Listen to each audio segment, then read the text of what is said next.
All right, guys, welcome back. We are now going to be learning chapter 4, which is going to be the accounting cycle. Now, this chapter is going to be very, very important that you guys know because not only does it kind of build upon chapters 1 through 3, but it is pretty much going to be the rules and everything that we're going to be learning in this class, or the steps that we're going to be learning in this class. But at the same time, it's also going to be the rules that govern why you journalize. Okay? So let's get started with the accounting cycle. So, first off, what is the accounting cycle? The accounting cycle is pretty much a kind of methodology of a series of a process that allows you to ensure the accuracy of your accounting, but also to basically do the same thing what accounting is, but be able to collect the information, process it, and properly create the financial forms of every single business event that happens. Okay, so that's what the accounting cycle does. All right, it allows us to go through a series of steps to reach at the end of the goal to conform and create financial statements. All right. Now, the reason why we create financial statements, right? We learned this in chapter 1, right? Where we produce the financial statements for two people, right? Internal users and external users, right? For the people that work inside the company, they need to know how is the company doing. All right? Especially those profit managers, those cost managers that are trying to run the business, they need to know where they are at any given point in time. External users are for those who are outside the company that are interested in wanting to, maybe invest in the company or even be a potential partner with the company, okay? So here we're going to learn that there are 4 characteristics of financial statements, okay? So as we produce them, first what it's got to be is it has to be reliable. Now that's exactly why we need to collect these source documents, because it shows us that we have proof of a transaction. That means our information is reliable.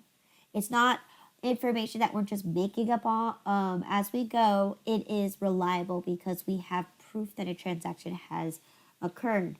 So this is where frauding can happen, right? People can or many people who work for the company would create fake transactions. So that's why having those source documents proves to us that our financial statements are reliable. Okay. Second one's going to be relevant. Now, especially when we're looking at chronological order, right?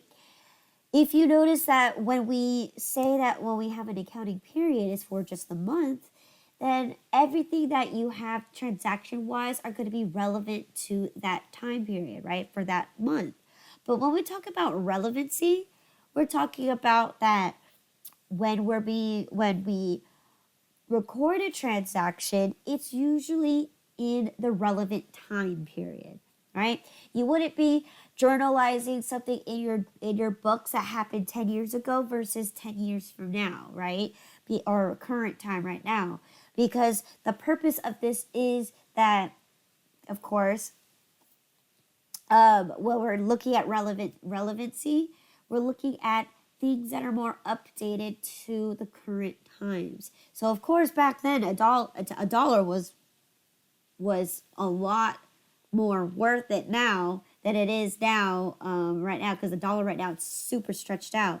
So that is exactly why when we talk about relevancy, that when we are looking at financial statements, usually it shows us a certain projection of a certain period of time. So they're all relevant. Okay, they're all current, up to date. That's what this relevancy means. Okay. Third thing is it has to be consistent. Now, in this class, we will learn that there are a lot of different methods on how you can do accounting. All right. Today, we'll learn about cash versus accrual basis. Okay. In chapter or yesterday, right, we learned about single versus double entry, right? So, when we talk about consistency, is that we need that when we produce our financial statements, they have to have to show some kind of consistency. So, if we choose a certain method to conduct our accounting, we must, stick with that method to give us a more accurate projection of our financial statements. Because if we do one method here, one method there, and one method there, your financial statements, they're not going to match each other, or they're not going to have some kind of flow or some kind of smooth transition between from one statement to the other. All right. So we want to do something that's consistent, something that's make it nice and easy to read, but flows easy as well. So consistency is key here, right? We're going to learn a bunch of different methods. However, you have the freedom to choose one or the other. Okay. However, when we dive into inventory, we'll learn that you can use all three methods as long that's fine. But as long as that when we do learn all three methods, is that you're consistently using those three methods with the same product, right? That's just a little heads up there, okay? Now, last but not least is comparable. Now, when we are producing our financial statements, this one's geared more towards external users. So when we're talking about comparability, right, we're saying that my financial statements should look similar to someone else's financial statements, especially if we're looking in the same type of industry. So if I'm a retail store, right, or I don't know, let's say I'm a coffee shop, right? The people that I'd be looking at financial statements for would be someone like Starbucks, Dietrich's Coffee, Dutch Bros, Dunkin' Donuts. All of those people are coffee people, right? They're cafes. We're going to take our financial statements and we're going to make it similar and if not comparable because they're belonging to the same type of industry as us, right? They sell coffee or they sell breakfast items, but primarily they sell coffee.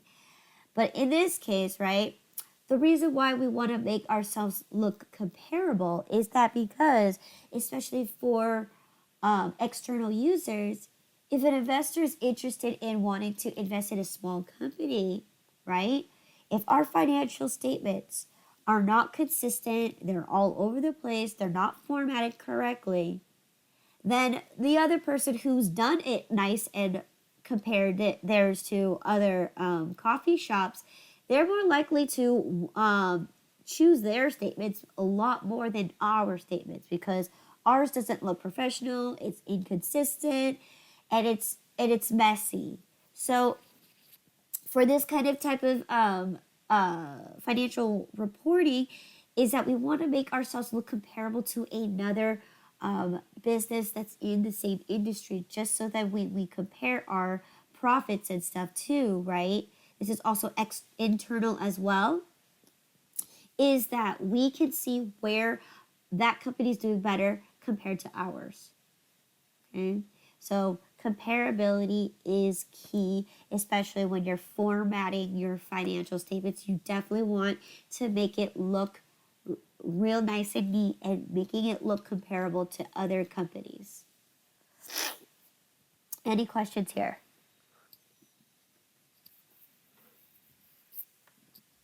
No. Okay. No.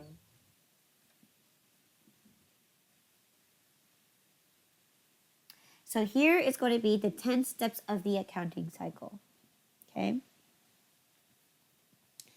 For the first 9 or 10 or so weeks, we're going to be learning the first 3 steps, okay? As we reach the last 5 weeks, that is where we will learn the rest of the steps for the accounting cycle. Especially because when we dive into our fictitious business, that is where we're going to be introducing it to the general ledger. That's where we're going to be introducing the trial balance and the financial statement. So all of this, I'm going to talk about every single step. But this is the exact order that you need to know for how to complete the accounting cycle. Okay, there's exactly 10 steps, and these 10 steps are what you're going to complete, right? It's a cycle, right? If you think about a cycle, once you went through steps 1 through 10, right? Then you're going to have to complete the cycle one more time, and again and again and again. And this right here is what financial accounting is all about.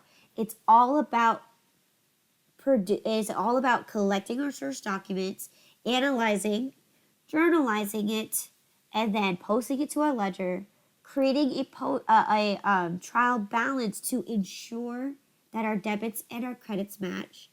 Then we're going to go ahead and prepare the adjustments. Then once we do that, we do the adjustment trial balance. Then we produce our financial statements. Then we close out our books at the end of the given period. Now, if you guys remember what closing out the books means, that would close out our temporary accounts, okay? So this is what we do at the end of every single given period, right? And then we would repeat the cycle over and over again, all right? And this is financial accounting for you, all right? Because as I've mentioned before, right, our goal here is to seek out profitability, right? We need to make sure that we measure our company in a way where we could see whether our company is doing good or doing bad. And in order to do that, we need to take the proper measurements to record our business transaction in order for us to determine whether we're doing good or not. So that is the 10 steps of the accounting cycle. It needs to be in this exact order. I will test you and quiz you on this exact order. So make sure that you do know that this exact order exists. And as I've mentioned before, for the next 9 to 10 weeks, we're going to practice just steps 1 through 3, and then steps 4 through 10 we will see at the end of the last 5 weeks, right? When we dive into our fictitious business. Okay? So let's start with the first step. So very first step is to collect your source documents. Now, of course, that we need to do this because we need to verify and prove that a transaction has occurred. And your best source document would be anything like that's in print form. So it could be a receipt, an invoice, a checkbook, a bank statement, right? A bill, all right? Because those are copies of a transaction that has occurred, right? Especially when you're in the store or you're selling your product, you have a cash register that has a receipt, right? That proves that a transaction has occurred between you and your customer. All right. If you are willing to print invoices or even be printing out bills, those are going to be considered the same as well. If you go into contractual agreements, there you go. That's proof that a transaction has happened. So collecting these are very, very, very important to a company because once again, especially if you are trying to keep track and go back into very, very, very, very many details, you need to attach this to your documents. Now, of course, nowadays, with the vast majority of everyone being online and technology is advancing with us, we don't need this anymore. All of our, receipts or proof of transactions can be easily found online, right? You got your bank statement, all right? or your credit card statement, right? It's easily accessible. And on top of that, we also have phones now where we can take a picture and that's it. We don't need to keep the receipt because we already took a picture of it. So usually with that being said, it makes it a lot more easier and a lot more feasible to run a business because instead of collecting all this paper, right, and putting it in a box, you can technically have everything on file and you can just take a picture of it and upload it. Now, if you don't, I don't know if you know, when we talked about chapter 1 about the new QuickBooks, right? They do have the feature where you can travel with your phone and you can take pictures or scan your receipt and it would upload it to the cloud automatically and you can update your transaction right then and there. So that's what's cool and that's what the new feature is. So you don't really have to collect the source document itself, but taking a picture of it or filing it away if you receive a bill or you have a pile of invoices that you've been creating, you always want to make a copy of it and file it away because, again, that's proof that a transaction has occurred, right? So here we're just looking at primarily receipts, bills, and invoices. Okay.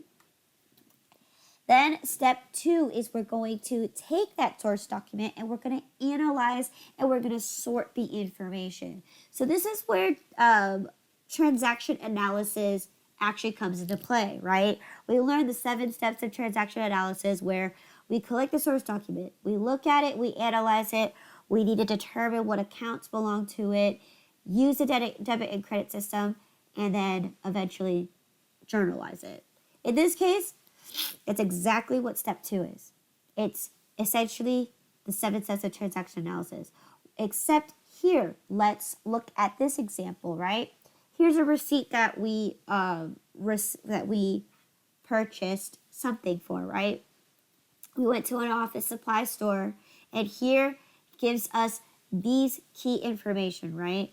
When we're looking and analyzing our source document, we need to answer the what, the when, and the how, okay? And the why, obviously, you guys know. Why are we buying supplies? For the business, right? So in this case, we're just answering these 3 questions here, right? Your receipt's going to tell you exactly when it happened, right? Usually it has the dated, it prints out the date and the exact time the transaction has occurred, all right? Then it's also going to tell you what you bought. So that's what, right? We bought office supplies. We bought printer paper, right? We bought ink jets, okay? We bought pens, all right? So that's the what. What happened here? We bought office supplies. And this is the items that we bought, okay? And then the how is going to be how much was it in total and how did you pay for it? Okay, so in this case, the total was $61.09 and I paid with cash, all right? So here you go. That's us taking our source document and analyzing it and getting key information. So the when is important because when we journalize, we need to do it chronologically. And our debits and credits are going to be office supplies and cash, right? Because we're increasing our office supplies, but we're decreasing our cash flow. And we know exactly the exact amount too. So once we figured and analyzed that, that's where the last step of transaction analysis is to go ahead and journalize it in your proper book. So here we record it into the general journal. So here, example here, June 6th, we purchased office supplies, $61.09 worth, and we spent cash. All right. So once we've done this, right, the next thing that you're supposed to do is you're supposed to post it to your general ledger because your general ledger is going to ultimately give you an update on how much amount you have in each account. So in this case, I'm looking at my cash account and I'm looking at my office supplies account. So for my cash account, one thing I'm going to be knowing is how much money do I have on hand at all times. So here, if I started out with $2,000 and I made that purchase of office supplies, now I only have $1,938 left because I spent $61 worth of office supplies. I purchased it.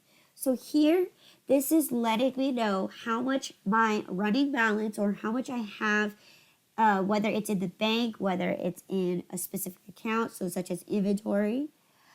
You will know at any given time as soon as you post to the journal, you're going to post it to the ledger, and you're going to always have a running balance. Okay, so here it shows that I have only 1,900 left. And here in my office supplies account, I have that I now have a total of $61.09 worth of office supplies. Okay. All right. Once we've been doing that, what you're going to be noticing is that as you go through everything, we will reach a point where we need to double check our work. Did we correctly debit our accounts and did we correctly credit our accounts? Because take a look here, right? When we journalize our journal entries, right, we're placing money from one account to another, right? Or if you think about it, like you're filling up a bunch of buckets, right? And what you're doing is you're essentially taking one bucket and you're dumping it into another bucket, all right? And that's exactly what we're doing here. We want to know, are you dumping exactly the same amount of debits and transferring out the same amount of credits? Okay, so that's the idea here, is that when we go into doing the trial balance, the one key thing that we're ensuring is that did our total debits match our total credits, okay? Because most common mistakes that you will learn in this class is that we are primarily using Excel to help us do our work, right? And common mistakes is that 95% of accounting errors come from the human because we're the ones that's entering in the data. So we could fat finger a number by accident, right? And we won't determine that until we find it in our trial balance when we run our reports here, okay? So in case like maybe we fat fingered one of those numbers or we switched the numbers, all right, we'd be able to tell by running this report. And if these two numbers do not match, if your total debits do not match your total credits, then you have a discrepancy and you have to find that error, okay? Now, of course, there's preventative measures, right? We do that by going through the journal first, right? We need to make sure our journals, right, that the debits match the credits. But once again, when we transfer that information to the ledger and then we transfer that number once again to a trial balance, we can fat finger a certain area, or we're doing it too fast, or we think we know we typed in the correct number, but it could be wrong. All right. So once again, a lot of errors can happen along the way, especially when you're transferring information from a journal to the ledger and possibly to your trial balance, okay? You can make a mistake there. Oftentimes, too, when we take a look at learning how to properly go from journal to the ledger, oftentimes that sometimes we'll forget an account, all right? So there's many ways of why we would come up with a discrepancy in our trial balance. But the goal here is to ensure the accuracy of our accounting by making sure that our total debits match our total credits. So what this trial balance does is it's a list of all of the accounts with their associated account balances, okay? Hence the word trial balance. Now, where do these accounts all come from? They come from the general ledger. So once again, the general ledger is a list of all of your accounts with their account balances. And here we're testing whether our debits match our credits. Okay. Once we complete this, right, the next step is to complete your adjustment entries, okay, which is step number 8. Now, what are adjustment entries? Usually these entries are performed at the end of a given period. What these do is that it allows you to update information and also allow you to kind of expense your materials or expense your items that you have. Okay, so these are called adjustments. So a good example would be, for example, when I purchase office supplies, right? I own that office supplies. But a good way to say that I used the office supplies, because you're not going to buy a Rima paper and let it sit in your office for forever. You're going to eventually open it and you're going to eventually use it. And when you open and use it, then you're going to measure how much you use. Now, it doesn't have to be like you don't have to physically sit there and count per se. You could do a rough estimate, or you could just write it off automatically. Okay, your choice on that. But in this case, I could say, well, I used up approximately $50 worth of office supplies. Okay, and if I did use $50 worth of office supplies, then I need to adjust my office supplies so it reflects that I have $11 left. All right, that I can still use. While this one, it's gone, right? Maybe this was for the printer ink, right? Because printer ink is pretty expensive. Maybe that was the printer ink and that was some of the paper, copy paper, okay? So once again, you need to reflect in your books on how you're going to use the office supplies, because once again, when you purchase your office supplies, right, your account balance will always remain $61 until you tell the book that you used it, and you're going to write it off directly. So here I'm crediting my office supplies because I'm showing that I'm using it, and that's what adjustments are usually for. Now we will also learn about depreciation. So when we purchase our fixed assets, as we use them, right, they're going to lose value over time. You can't expect that when you purchase an asset that it will stay the same amount throughout your entire company life. No, you're going to use the machine. It's going to have wear and tear, and it's going to lose its operations, and eventually it will become like its life won't be able to serve you anymore. So in this case, once I reach that point, right, we call that depreciation, where we're slowly depreciating and losing the value over time, because once again, you buy a machine and you use it, it automatically loses value over time because you used it. All right. We're also going to talk about cost of materials or cost of goods sold, which is an expense. And we're also going to talk about bad debt expense. So what happens when customers refuse to pay us? We need to adjust our accounts receivable to reflect or to write off that bad debt expense. Okay? So once again, all of these will be taught throughout the course. So periodic inventory is going to be chapter 5. So that's coming up soon. Depreciation is chapter 11. Cost of goods sold is chapter 5 and 7. And then bad debt is going to be chapter 10. Right? So we will be learning through all of these adjustment entries throughout the course. Right?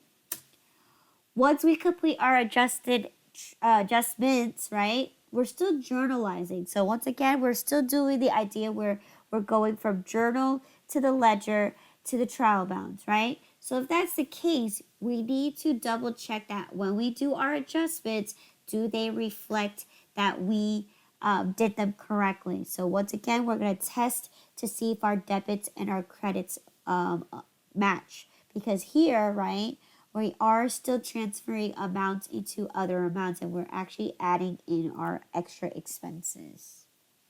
All right. Once we complete that, then we start creating our financial statements, right? Remember from chapter 1, we have a total of 4 financial statements. So what we're going to do is we're going to produce our income statement. We're going to produce our statement of cash flows, our balance sheet and our a statement of cash flows. Now remember, the income statements where we test to see if all of our total revenues minus all of our total expenses give us a profit or not. And if there is a profit, then we choose, are we going to pocket it or are we going to reinvest it? Most cases, that's where the next statement works, is that if you are planning to reinvest your profits, it's going to be considered an addition to your equity, right? You're going to start off with your beginning balance. You're going to add any profits, subtract any withdrawals, right? And then you're going to determine what your new value in your equity is going to be holding, okay? Once you've done that, then the next step is going to be your balance sheet, which you're going to plug in your new value for equity, and then you're going to determine, does your accounting equation hold true? Does your total assets equal your total liabilities plus your equity, right? And then the statement of cash flows is going to be determining how much cash is actually flowing into your company versus how much cash is flowing out for your company, all right? So, financial statements. You can't pick and choose which one you want to do first. There's an actual order that you have to do it, and it goes income statement first, statement of equity, balance sheet, and then your statement of cash flows. So this order has to stay intact, right? You can't complete the balance sheet without completing the statement of equity, and you can't complete the statement of equity without completing your income statement. And of course, you can't complete your statement of cash flows without computing your income statement, because your income statement here comes from, your net income comes from your income statement. So you have to complete, there's a series of exact order that you have to complete the financial statements, and that is it. Okay. Once we complete our financial statements, next step is we're going to properly close out our books. So as we talked about it earlier, right? We learned about temporary accounts and we learned about permanent accounts. Our permanent accounts, we're going to keep it as is, right? Anything that is going to be a revenue or an expense, right? We're going to close it out to our little account called income summary. Now, in corporate terms, right? Income statement, retained earnings, they mean the same thing, okay? But in this kind of context, right, we're not looking at retained earnings because we're looking at kind of private terms. So in our books, we use income summary, okay? So here we're going to close out all of our revenues into income summary. Then we're going to close out all of our expenses into the income summary. And once we've done that, then that's where we close out our income summary to our equity. Okay, so once again, this is where when we reinvest into our company, this is the proper steps to do it. All right, okay.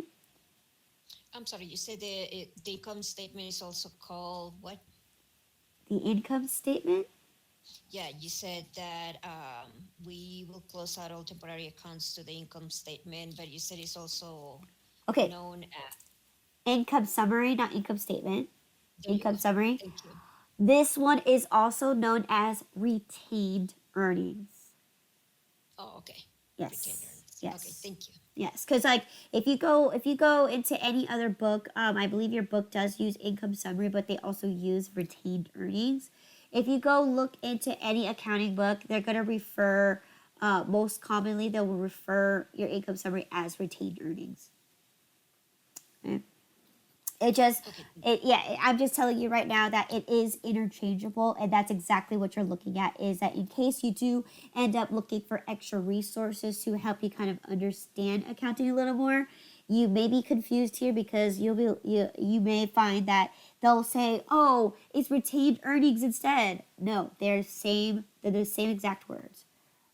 But in this class, I'm going to teach you income summary because we're not looking at corporations. We're looking at a small private company. Okay, thank you. So once again, that is what we're going to complete here is going to be that we're going to compute it to the income summary, and we're going to zero out or close out our income summary to our equity. Once we've done that, then the last things last is because we're still doing the idea where we're journalizing, transferring it to the general ledger, and then transferring it over into the next one. So in that kind of case, we need to run one more post-closing trial balance because we need to make sure that our equity is reflecting exactly what we solved for in our statement of equity. All right. So that's the most important thing here, that we run our post-closing trial balance. And that is the 10 steps of the accounting cycle, right? Any questions? Once again, we will take a look at the last from 4 to 10. So 7 steps. All of those are going to be reiterated and brought right back up in the fictitious business, right? The last 5 weeks, the fictitious business. So right now, we're just understanding the first 3, which is collecting that source document, analyzing it, and just practice journalizing for the next 10 weeks. All right? So any questions?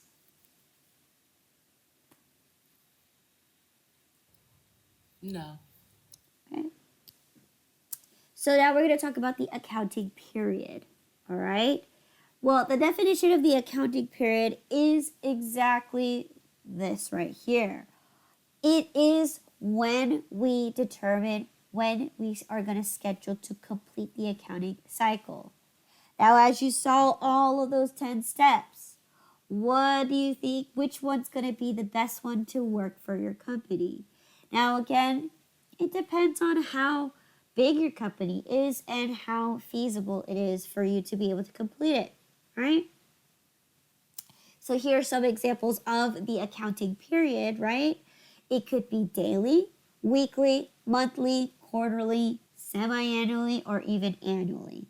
Now, most common ones that you would normally most likely see would be a monthly projection or a quarterly projection. And then again, you'll sum it all up with an annual projection, okay? So those are the more common ones that you can do. But again, if you're like someone like Uber, right, who pays their employees, right, on a daily basis, therefore they need to run their accounting every single day in order to be able to pay for their employees for that day.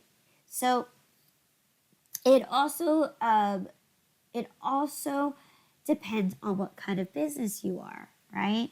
If you're a very small mom and pop shop, then you probably wouldn't need to do your financials every month. You might be able to get away with doing it every quarterly, right? Every 3 months. But if you're like a major corporation such as Target or Walmart, you're dealing with billions and billions and billions of transactions every single day. So of course we have accounting software that can do it for us a lot quicker. But that's something that we'll introduce after this class, right? We're going to take a look at QuickBooks.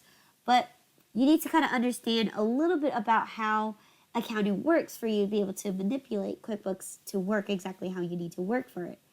But that's exactly why these major corporations pay the big bucks for organizations, right? For CPA firms to do the work for them, to compute these financial forms for them.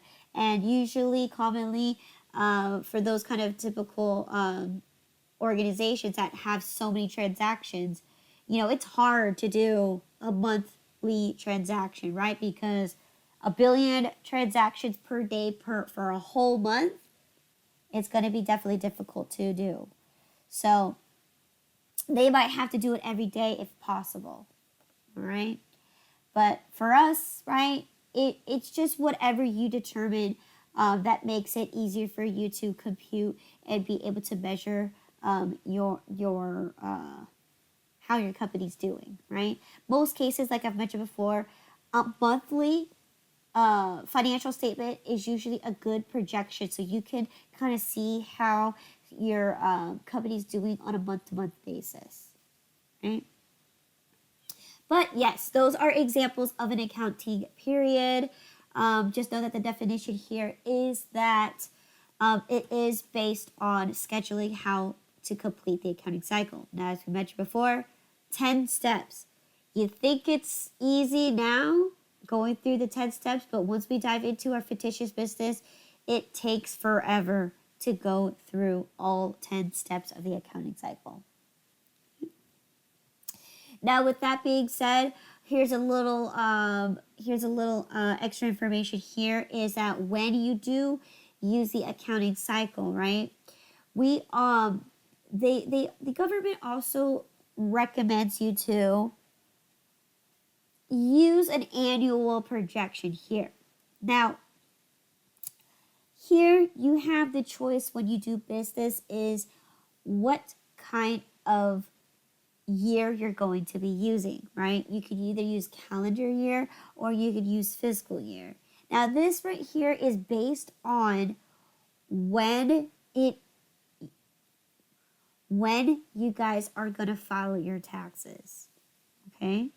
Because on a calendar year, right, if you're more busier during the summer, then a calendar year would definitely be something that's good for you, because then your winter or your fall seasons are not as busy. So therefore, you're able to prepare and file for taxes. All right? So calendar year is from January 1st all the way to December 31st. All right? And it's important that you use this because, once again, it helps you give you a for sure measurement here. So the IRS the IRS is going to make sure that you have chosen either a calendar year or a fiscal year, because at the end of the day, you need to file taxes at the end of the year. All right. So here they are going to allow you to choose between calendar year or fiscal year. Now, fiscal year, right, is going to be any 12 consecutive months that starts on the first of the first month and ends on the last day of the last month of the 12th month, okay? So usually, fiscal year is for any kind of businesses that are more busy during the winter or the fall, that they don't have time to do much, so they usually are more flexible during the summertime or whatever season that they belong into, and they're more likely to have more time to complete and file their taxes. So most government agencies, right, are using a fiscal year. Usually their fiscal year starts July 1st and ends on June 30th. All right? So with that being said, so another good example of why most government agencies are like this is because always at the end of the year, typically around October, November, and December, right? It's always new policies coming through, new tax years, new tax tables, new government laws that need to be enforced for the next year. New president, new government, people are being elected. So that is why the government is a lot more busier during those winter seasons, and when they're in the middle of the year, around the summer time, right? They are less busy because they've already went through all of that measures they had to do during the winter, getting prepared, going through all this, and then now during the summer they have more time to file their taxes. All right. So that could also apply to what kind of company that you are working for. So, for example, a calendar year would be best for someone that's in maybe the swimsuit company, right?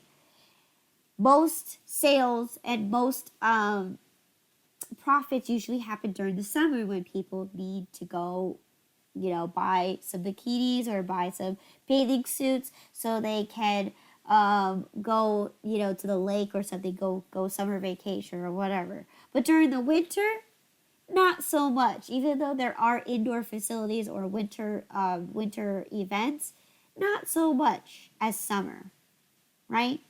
So that's exactly why you'd be more busier in the summer and less busy during the winter time. So that's why you would calendar year would work best for your company. Okay, so once again, these are geared towards filing your taxes to the government because you are mandated to have to file taxes every year. Even for us personal, right? We have to file our personal taxes every year. So here's a little idea here that you need to either claim as calendar year or fiscal year. Now, fiscal year, you can determine what month you want to start on versus calendar year, you have to start in January, right? Any questions there? No. Okay. So now we're going to move into the generally accepted accounting principles. Okay.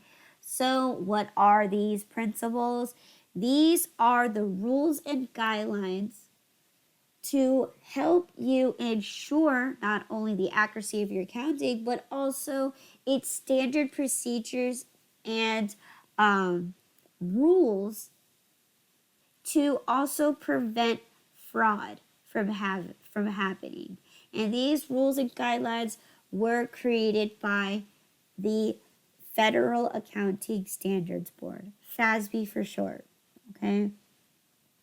Now, of course, these rules and guidelines were implemented so that it helps not only all businesses in the United States to conform and create some kind of uniform technique to make it easier to record your books and to properly create your financial statements. So that's what this is. It's just general rules that all businesses must follow, so that instead of having someone do whatever they like, right? I want to report my books like this. No, it's being boggled down by the the FASB, so they can, have everything look uniform and look clean, right? So instead of having mix and match things, right?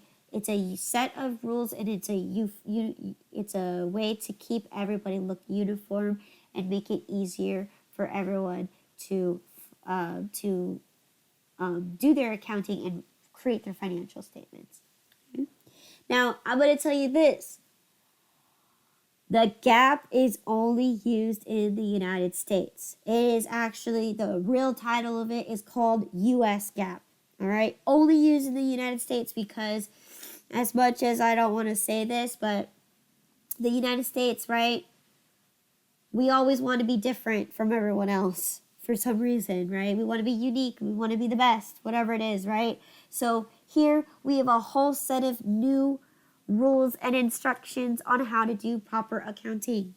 It's different from Canada, which is it's still America, but it's different from Canada. It's different from the Mexico, because in this case we are looking at the United States GAAP, generally accepted accounting principles. We only use it in the United States. Okay.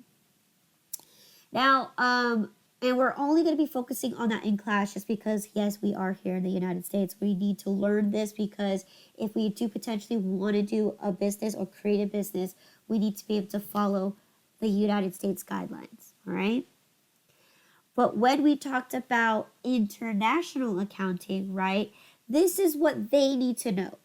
They need to know about the IFRS, which is the International Financial Standards, Reporting Standards, all right, which is international sets of rules on how they do their accounting. Okay. And of course, the person that governs it is going to be the International Accounting Standards Board, which is also known as ISB. So here in the United States, it's FASB. In the international, or in this case in London, in Europe, it's ISB. All right. And international, the IFRS, which is the International Financial Reporting Standards, those cover all of Europe and most other countries surrounding it. So some Southern Asian countries use the IFRS. Some even South America also uses the IFRS. Weird, but that's just what they do, right? But some other states, some other countries too, such as I believe China, I believe or Philippines, they have their own kind of set standards on their side. But like I said, most countries that are in Europe and surrounding areas usually use the IFRS. All right. So when you do go ahead and go into the field of accounting and you are doing your research and stuff, make sure you know which one you're reading into. If it's a document or an article on FASB, then you're in the United States. If it's ISB, you're looking at the international accounting rules there. Okay. So make sure that you do read carefully. Now, again, the ISB are founded in England. So again, most of the European states do follow the ISB or the IFRS. Okay. Now, once again, this is for those who are interested in international accounting or that works for a United States company but wants to expand overseas. You do have to follow whatever accounting rules and standards they have in those countries, right? Okay, but most commonly, a lot of the foreign countries use IFRS, right? Any questions there? No. Okay. So let's go ahead and talk about the very, very first part of the generally accepted accounting principles, right? First one is going to be assumptions. These assumptions, there's a total of 4, okay? And I'm going to break it down for you. So the very first one is going to be the business or economic entity assumption. Now, the definition of this is that a good way to measure properly business transactions is to associate a separation or, to keep your personal and your business transactions separate. All right. Of course, that's common, right? You can't write off personal expenses on a business expense. That's frauding the company. But that's the general assumption here, is that if you are essentially going to be becoming a sole proprietor, you have to understand there is a fine line and a fine difference that you have to make between a business transaction and a personal transaction. Now, I've seen many small businesses, right, actually take advantage of this, and they write off those expenses as a business expense, right? They can self-justify saying, I need clothes for my business, so I'm going to make a personal transaction, right, buying suits and ties, and I'm going to say that is a business transaction because it's for the business. Now, you can do whatever you'd like as far as justification, but just be aware of what you can and can't do, and don't take too much advantage of it, because the government is smarter than that, especially Small businesses, there may be a bunch of them, but that doesn't mean you can slide through seamlessly. They'll come after you and they'll audit you. Okay. Now, a good example, right, besides that one, is that you would create a separate bank account for your business and a separate bank account for your personal business. Okay, for your personal, right? Now, you can technically use your personal account for business, but once again, that's a big no-no. But sometimes it's also confusing because when you do open up a business bank account, right? If you are a sole proprietor, your name is on there. Yes, because you're the one that's validating these business transactions. You and the business are one. All right. But make sure you do draw a fine line between a business transaction and a personal transaction.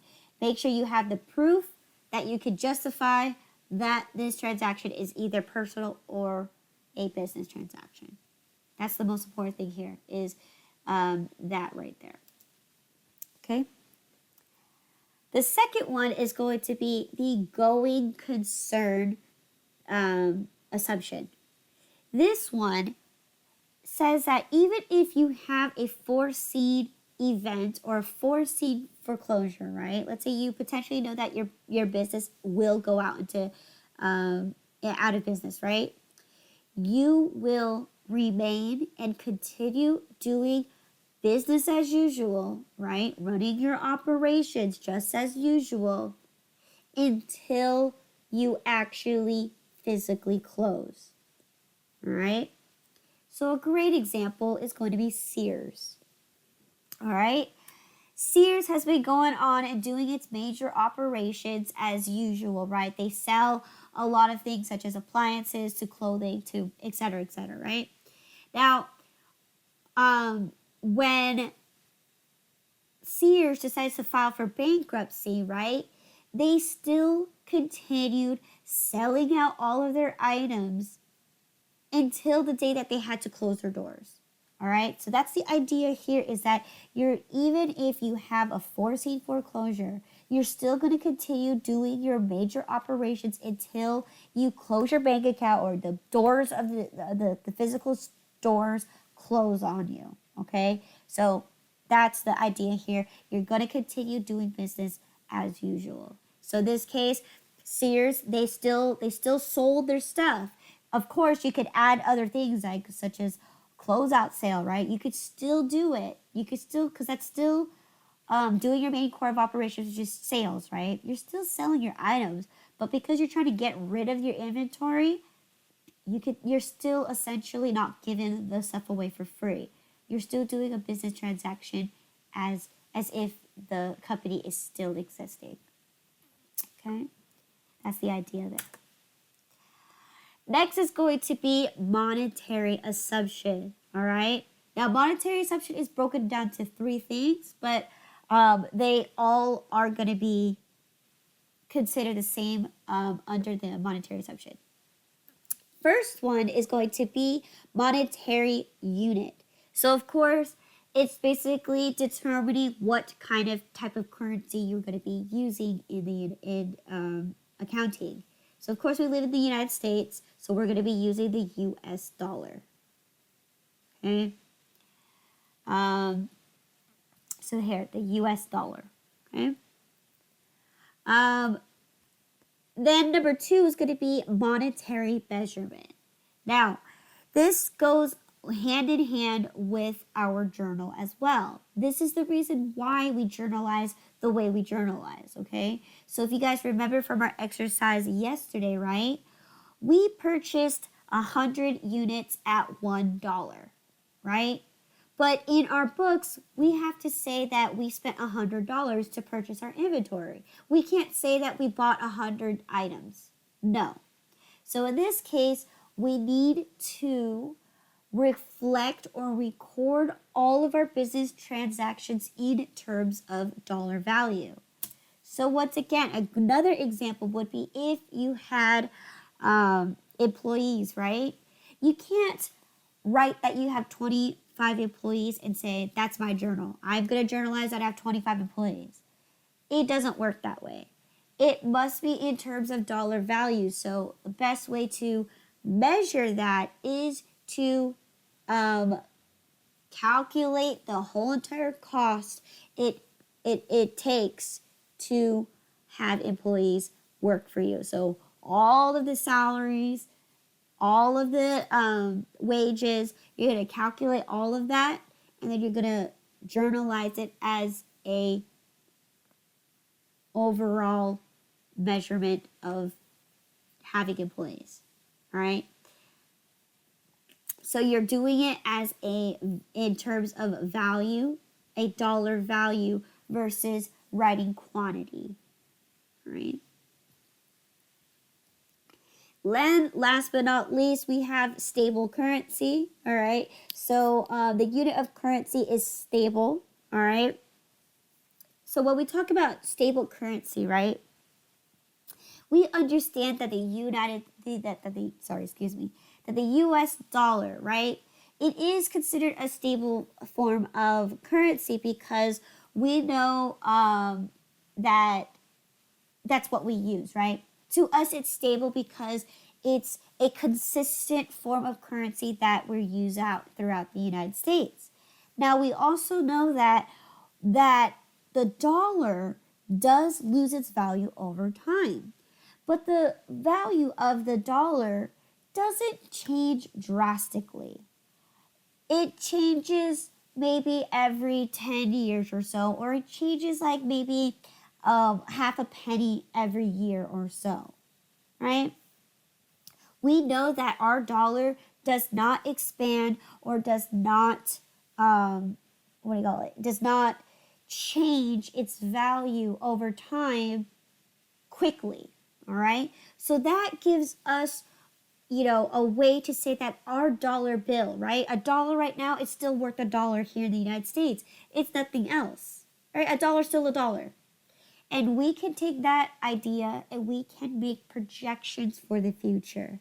So that's why it's a type of kind of currency that is stable because it allows us to not have to count for inflation or anything like recession or anything like that. It allows us to make projections. So right now I could say 10 years from now, my goal is to go to have $1 million sales, right? Now, of course, 10 years from now, 10 years from now, we know that the dollar is going to change. We know the value of the dollar is going to change. So your projection of a million, it could be kind of accurate because we haven't seen the dollar change that much. Well, now we have, right? 2021, the dollar has expanded so much right now because there's a lot of money flowing into the government. So in this case, from here on out, we'd be able to make a projection now because the dollar has now changed. But in this case, that's why businesses usually use this to make projections if they want to invest into a project, right? If I want to invest in a $10,000 project, at least I know by the next year it should be roughly the same amount, right? It should be roughly $10,000, okay? And that's the stable currency idea here, is that we can make projections and it's a stable form of currency that we can rely on that wouldn't change value drastically over time. Okay. And then last but not least, we have the accounting period assumption. So once again, it allows, IRS or the government allows us to break our accounting period into sections or into months, quarters, or even annually to prepare our financial statements to make some kind of conclusion of profitability. Okay. So once again, an example would be that so if the accounting period is every month, right?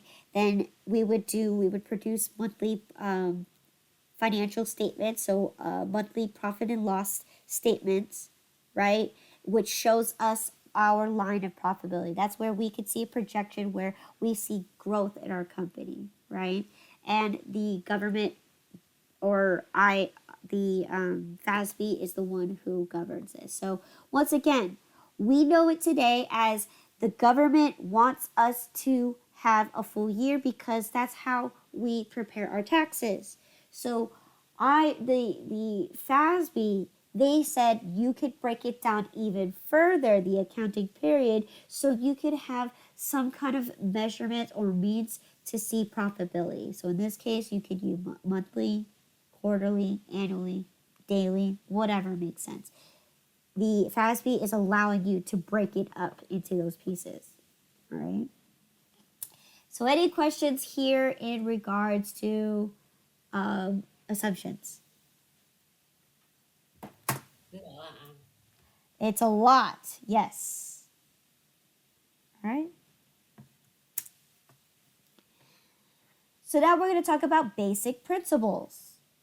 Okay. Basic principles, okay? These ones are more for your journal sakes, okay? Very first one is going to be the historical cost, all right? Historical cost tells you, as the person that's the accountant or the bookkeeper, it tells you that when you acquire, whether it's an asset for your business, you must record it at fair market value at time of purchase. Okay? You have to record it the exact amount in your books the day that you purchase it. Okay? So if you have a $10,000 machine, right? Oh, sorry, in this case, if I bought a $50,000 machine, right? In my books, I'm going to record it as $50,000. And here is the catch. It remains as $50,000 in your books until the day you dispose it or the day that you sell it. Right? So, in this case, historical cost allows you to hold on to this value of this asset until the day you dispose it or till the day that you sell it. All right. Now, when we talk about depreciation, we also have to know that when we're depreciating it, in our sense, we are using the machine. But in this case, so the reason why this is kind of hard to understand is because even though we learn the rules of depreciation, we are not devaluing our asset. It's still going to remain as $50,000 in our books, but when we depreciate it, because the idea is that when we do sell it after it's been used, you can't sell it at $50,000. It's not worth it anymore because you used the machine. So that's where depreciation comes into play, and it's going to say, hey, well, here's the real value on it. This is what it's worth now. But that doesn't happen until the day that you sell the asset or you dispose it. All right? Now, of course, with that being said,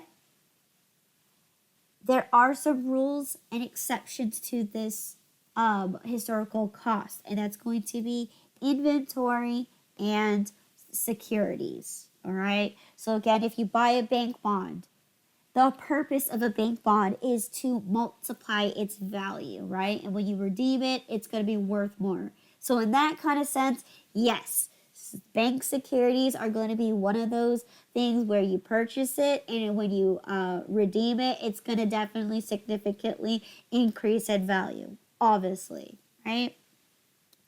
And inventory.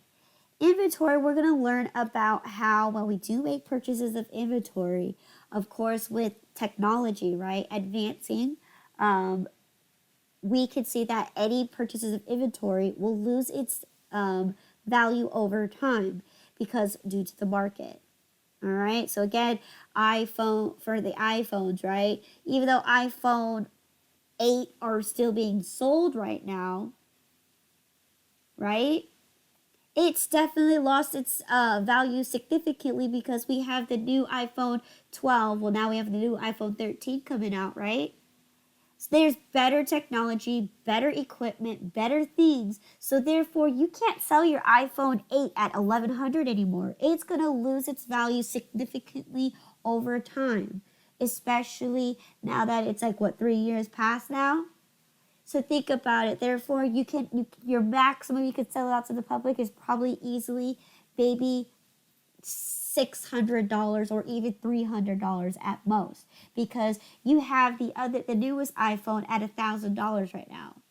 So that's why inventory is going to be one of those exceptions where when you purchase it and you sell it out to the public, it does lose its value over time due to the advancements of technology and due to the market, right? If there's a new product out there, people are more willing to buy the newer product than versus the older product. So that's just the way it goes, right? Number 2 is going to be the realization or revenue recognition. So this one ties into, once again, also learning the idea of a cash basis versus accrual basis, okay? This tells you here that you're going to record revenues when it is realized or when it is actually earned, okay? So a great example will be that you're going to record a sale, okay, of an item or service, right, at time of sale, or when the sale has been completed, or when the service has been completed or it's been done, right? That's revenue recognition right there, because you're going to recognize that you've earned the sale. You've completed the task. You've done your job. All right? You've earned your revenue. Right? Now, this one's going to go hand in hand with the matching principle, because the matching principle says that when you recognize those revenues, you're going to match them against all costs, so expenses that help you generate that revenue. All right. So once again, matching your revenue. So once your revenue has been done and you recognize it, it's been earned, you're going to go ahead and go to your matching principle, and you're going to match it against all expenses, all costs that you had to incur in order to generate that revenue. All right. And again, once again, the example here is once I made that sale and I recognized it, I'm going to consider the cost it took me to sell that item and the cash that I originally wanted to earn it against. Okay. So that's matching principle for you. Last but not least, we have adequate disclosure. Now, this is for all information that is retaining to a specific business transaction that you can't actually put in your journal. So I gave you that example, right? We talked about your employees, right? Now, if you're going to write in your journal that you have a total of $100,000 worth of employees, what does that tell me? It doesn't tell me how many employees you have. It doesn't tell me what earnings each employees have. And it doesn't tell me why you're spending all this money. So that's why when you have this particular information, you're going to have what's called the notes to the financial statements to determine those extra information. Because once again, having employees is definitely a huge aspect of running a business. You need people to operate your business. And if you don't pay those people, then, you're going to be your only worker there. Okay? So the notes to the financial statements is going to be a place for you to add any information, so such as number of employees, right? If I have $100,000 worth of employees, right? Because that's what it costs me to have them work at my company. I need to have a place to say, well, we got we got the chairman that's getting $36,000 because they're salary based, and then we have one employee that works 10.50 an hour, and they are a regular worker that earns up to 80 hour or 40 hours a week. Boom. That information doesn't belong on the journal. Okay? You can journalize it as long as you put it in descriptions. But once again, that is not a place where you need to put that information. That is definitely a place to put it is going to be the notes of the financial statement. All right? Any questions in regards to basic principles? No. Okay. So we already went over the example. All right. Last section here is going to be the constraints and conventions. Okay. So very first one here is going to be materiality convention here. So what this definition means is that is the item or is this business transaction even remotely significant enough for you to journalize, right? And a good example would be if, let's say, you do purchase an asset, right? But let's say you bought a $5 trash bin, okay, for the office, all right? And compare that to a $10,000 machine, right? Would that insignificant $5 trash can, would you want to place that as an asset or would you rather use that as an expense? That's the final line here. Is that $5 significant enough for you to even journalize it into your books? In most cases, $5 bin, man, like any employee can just be like, well, it's only $5, so I'll just bring my own trash can instead, right?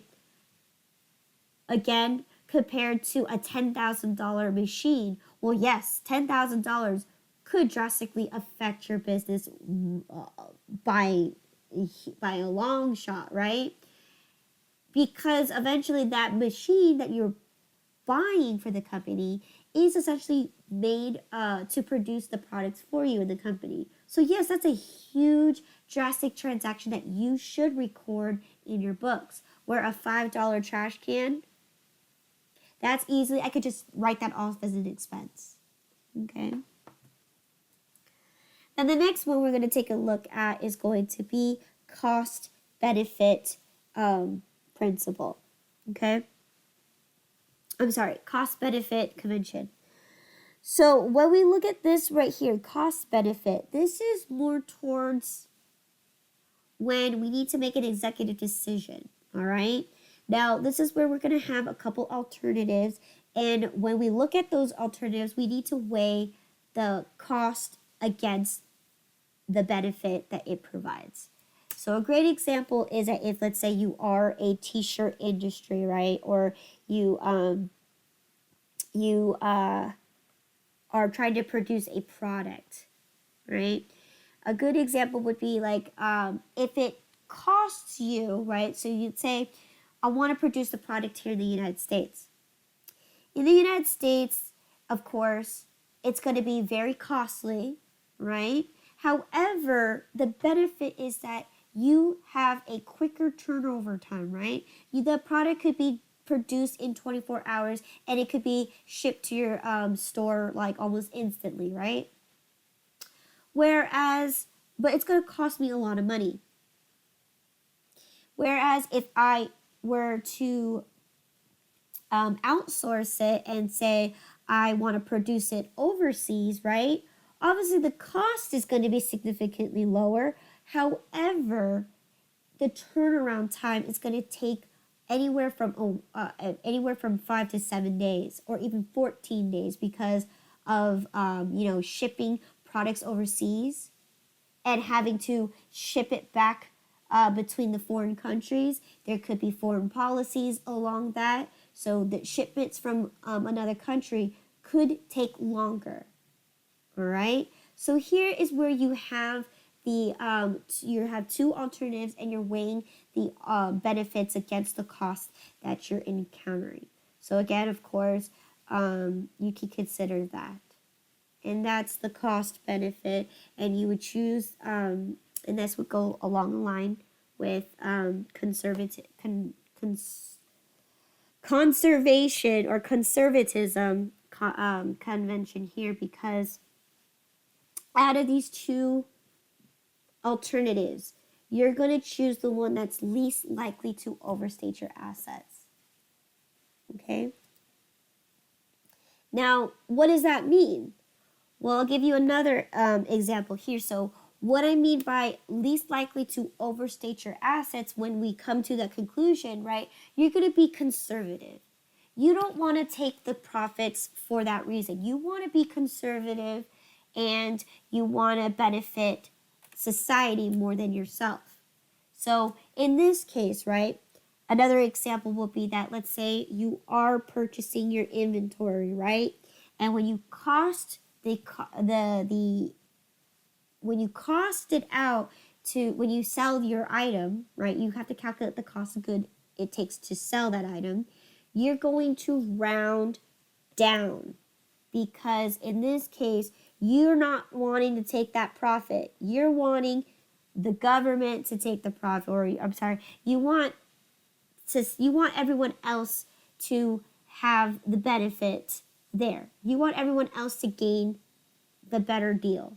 For you, you want to take the lower outcome. You would want to round down, because it's not going to bring your profit very high. It's the alternative here is it's going to be the one that is least likely to overstate your asset. So in this case, I make purchases of inventory, and we'll take a look at this, that you have the choice to either keep your cost per item as an unrounded number, or you could choose to round. Now in this case, this is just so then when you do either choose to round up or round down, right? In this case, the conservatism